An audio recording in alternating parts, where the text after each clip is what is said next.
And good evening, everybody. Welcome to the Bullet Grill House High School Sports Pregame Show. Craig Irwin, Chris Moran, Brian Besh, Coach Ratliff in the house with us tonight, Brian. Corton Camden Bulldogs head football coach, walking with his chest bowed out as he comes into San Jacinto County on a Wednesday night.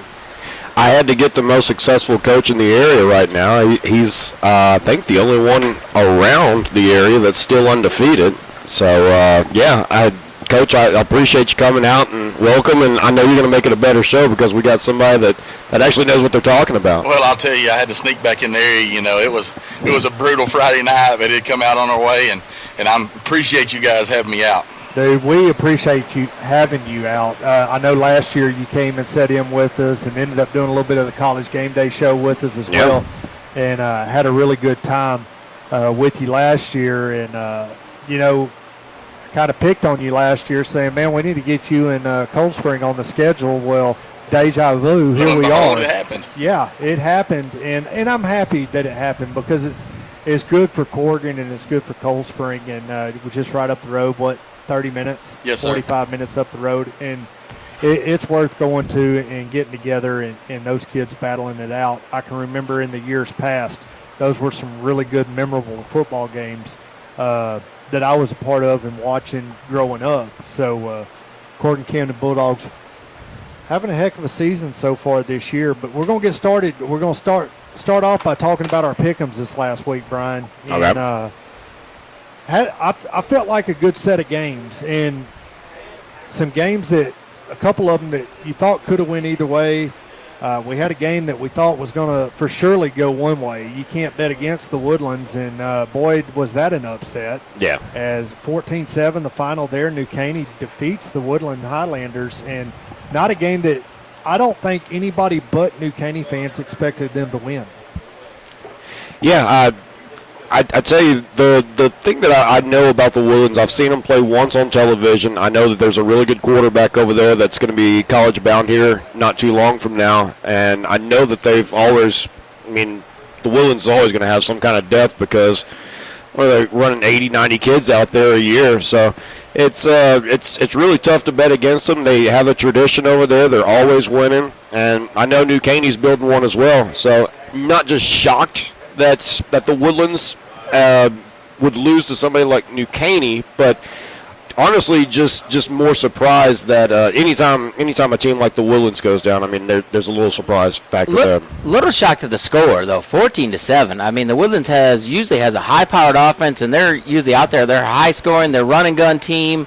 They're going for it, and I follow the Woodlands. I lived in the Woodlands, so I still have them on Facebook. So I get all the updates every quarter. And I'm watching this game, and I'm like, no, they're gonna unload soon. They're gonna unload. The score is gonna go crazy, and it finished 14-7. I was amazed. There's a 14-7 game. I always think, okay, they just haven't reloaded the score yet. I thought the same thing. Yeah. Whenever we concluded in Cold Spring, I thought the same thing. Oh, well, it just hadn't refreshed, and I got to watching my feed on my Facebook page, and no, sure enough, they have won. It was a shock to me, and props to the New Caney Eagles. Their first year in 6A. That's a huge step. Well, and I'll give a huge shout out, and it's a testament to the program Coach Reeve over there is running and building. Mm-hmm. I know him very well. He was at Cuero when I was at Hondo. Obviously, he won a state title there as the head coach at Cuero.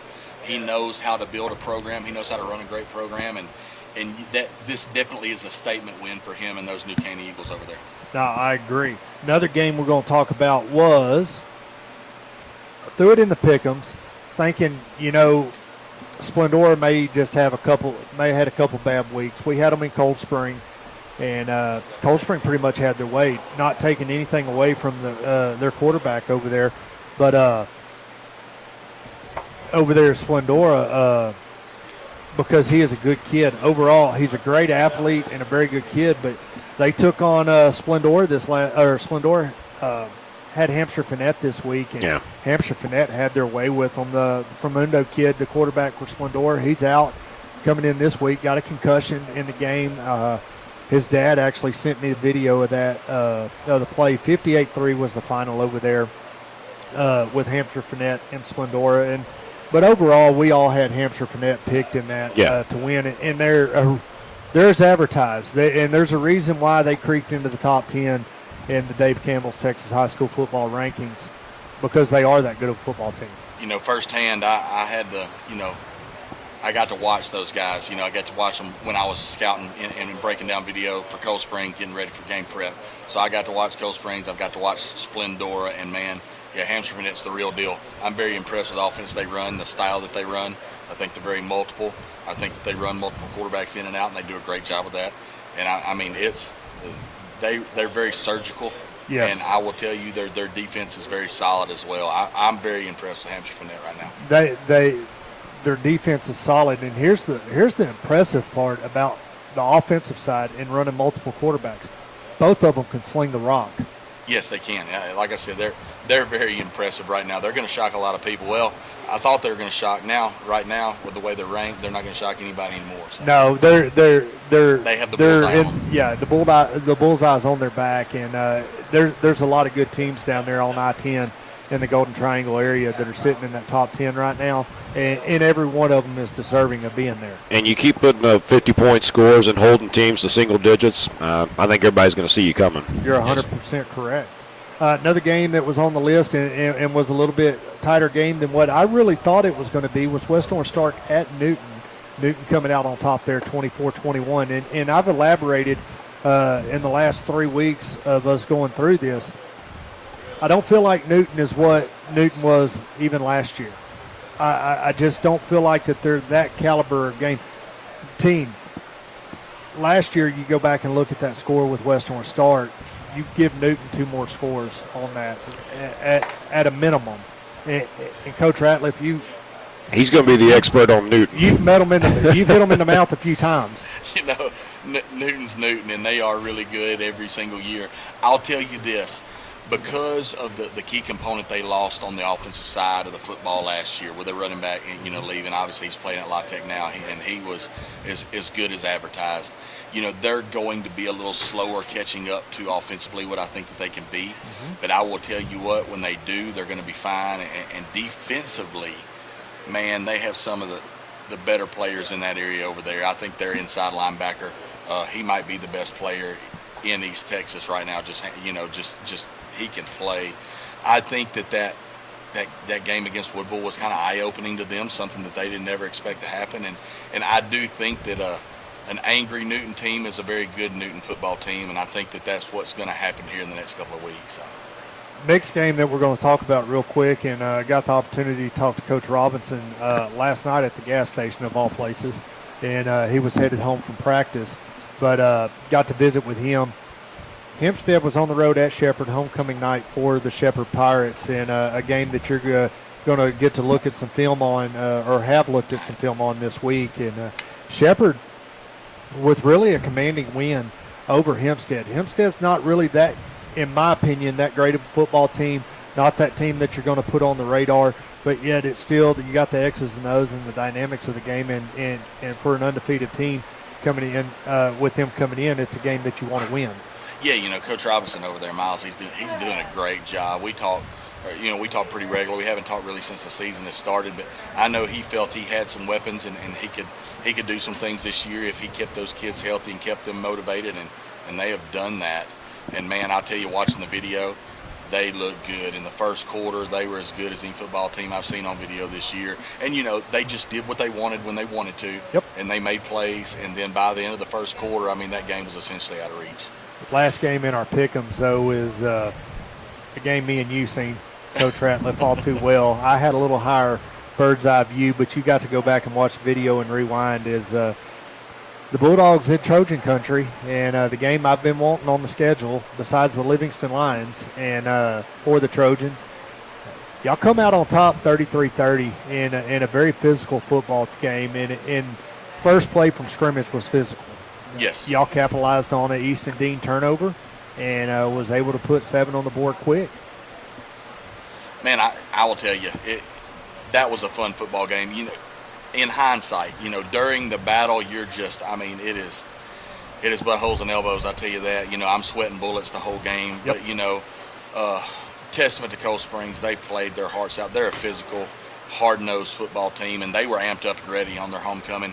Our kids, I'll tell you this, and I told them, and I was a little nervous going into the game because it was our biggest game of the year. We had circled it so far, and I always tell them it's the biggest game because it's the next one. But, they knew in their mind what, the level that Cold Springs could play at, and we knew the level that we could play at. But, man, we were awful quiet before the game, and we're normally pretty loose and relaxed.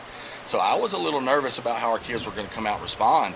Well, I think it was just because they were that mentally focused and ready. And yes, we did a great job of capitalizing off some turnovers. I think that just about every time that they turned the ball over, Cold Springs, we capitalize on some scoring drives. Obviously, the first 2 plays of the game, bam, bam, where we score and then we get the lead, and we were lucky enough to hold that lead the whole entire game. We didn't have to play any catch up, which was good for us.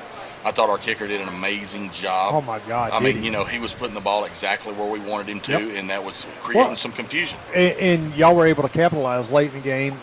2 pooch kicks, both on the far side. 2 Cold Springs players trying to go for the ball, run into each other. Ball finds behind them. Y'all fall on it and was able to have the ball in excellent field position. Turn around the next after y'all's next score, you do the same thing. Nobody reverts back to the ball. It falls, Courtney gets on it again, and able to bring some success out of it with great field position. And Cold Springs defense, there's a hole in that defense. I will say this: we were missing one of our defensive tackles, and that hurt us on the left side with him being gone. Having a sophomore on the right-hand side, Caden Barton, not taking anything away from him. The kid in my opinion, he's probably one of the most legit athletes we have on the team, even over Luke Monroe and Easton Dean. He's a silent assassin. He's sneaky and makes big plays whenever he has to. With having a crippled defensive line, the Trojans last week, I think that had an effect on them on the defensive side of the ball trying to stop. But it opened up my eyes to a lot of things, and as we get a little bit deeper in the show, we're going to talk about 9-3A a little bit more in depth and how I feel like that this district's going to break down. And I think that you're probably going to agree with me once we get to talking about it. But,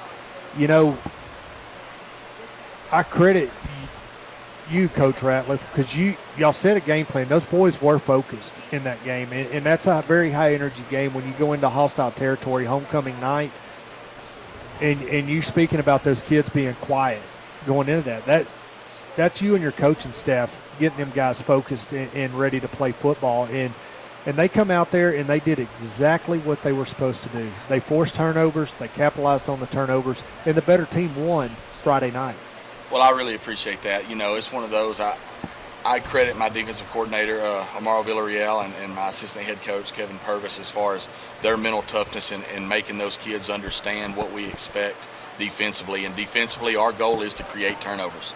And our goal is to bend but not break. I mean, we know we're going to face good offensive football teams.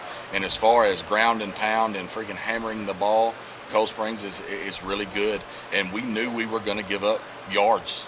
But we were going to kind of put our foot in the ground and stick our foot in the mud and just make sure that we tried to not break. We would bend but not break. Coach, talk about going in against a school like Cold Spring, because it's a different kind of offense, and it's probably not something that you want to schedule in non-district unless you're going to see it later on in the year.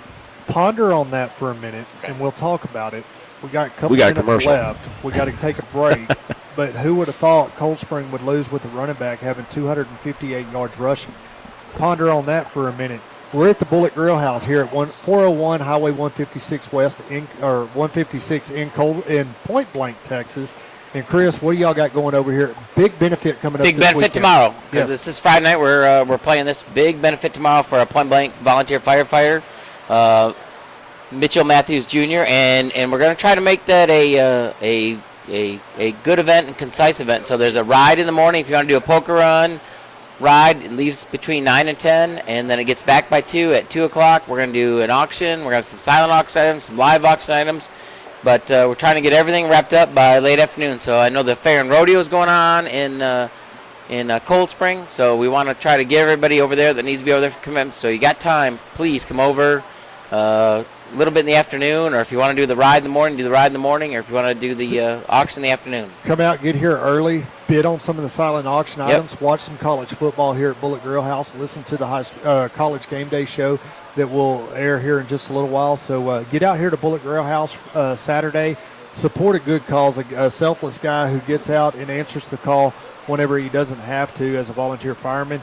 And get yourself out here and help support them. You're listening to the Bullet Grill House High School Sports Pregame Show. We'll be back right after this.